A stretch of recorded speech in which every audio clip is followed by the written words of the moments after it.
Again, when we're looking at another gospel piece, not only do we see theme resolution, but also we see story completion. That is, there are certain stories that are developed in Old Testament narratives where they get developed throughout canon, but the stories are incomplete unless there is a completion with the entrance of the Messiah. To give you one example, in an Old Testament narrative, you have the book of Judges. The book of Judges ends in the very last verse by saying something like, there was no king in the land, and they did whatever was right in their own eyes. That's the way the book ends.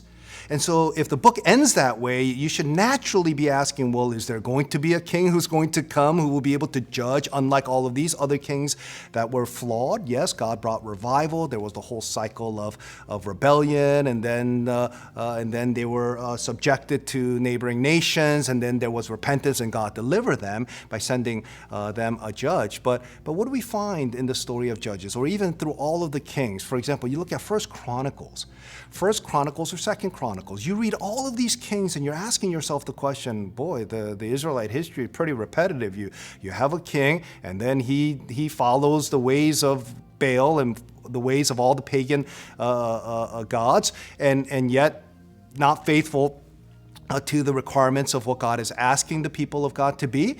And so you're asking the question, is there going to be a king? Is there going to be a judge? Will there be another one who will come to be able to usher us into the presence of God and under a rule and reign that is being done with righteousness and justice? And so what we find in the book of Judges, again, is that you have all of these judges who come, but they're not able to complete the story. So one picture here of that story is the one with Gideon in Judges 6, 7, and 8.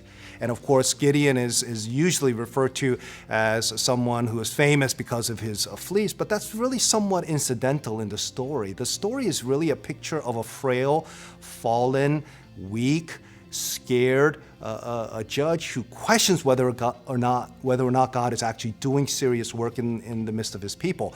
You have the Midianite army, over 140,000 soldiers, and they have something like 30,000 or whatever, and God comes to him and says, well, you're going to lead my people to victory. And so you follow this, and then ultimately he tells them, we've got so many tens of thousands of soldiers, but that's too many. I don't want the Israelites to say, hey, we did this by our own hand.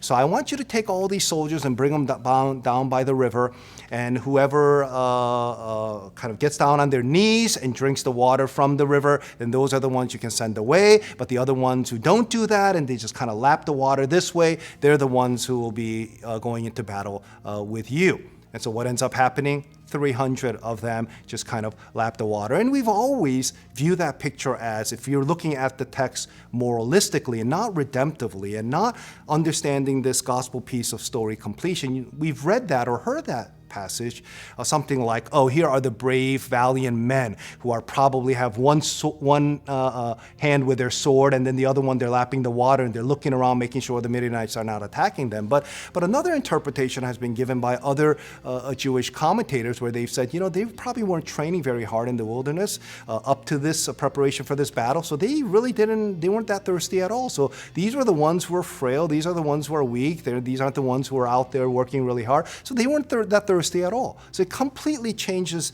the picture of the narrative. Now, I'm not suggesting that was the case. I'm not saying this way or that way. All I'm trying to say is, if the impulse of the passage is to show that Gideon is frail, and he's not the mighty man of valor, it's kind of ironic that the angel will say this in chapter 6, but he's really a frail, and he's really a scared a servant of God. And then after he brings victory, as you know how the story unfolds, what ends up happening? All the people come to him and they say, hey, why don't you rule over us? Why don't you have your son rule over us? And how does Gideon respond? He says, oh, no, I'm not going to rule over you. My son's not going to rule over you. The Lord will rule over you. And we say, wow, what a faithful man that he would submit himself to the lordship of God. But then he asks all of them to bring all the jewelry, and he melted down the gold about 70, 80 pounds. And then he created an ephod with all the jewels, and then that ephod became a snare to the rest of the Israelites. And what we find in the story here is this.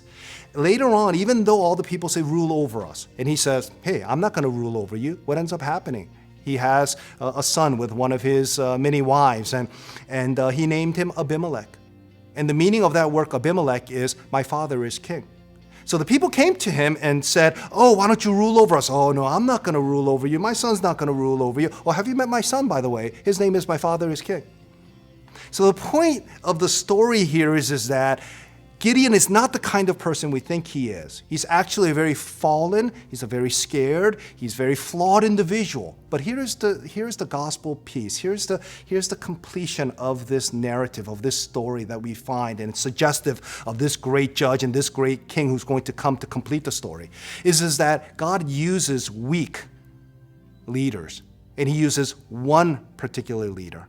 As the text says in Judges chapter 6, one solitary champion, as it were. And this is exactly what we find in the person of Jesus, that he comes in an ironic way. He comes as a weak leader, as a Messiah, who's going to usher in this kingdom, which is countercultural to anything that we can experience.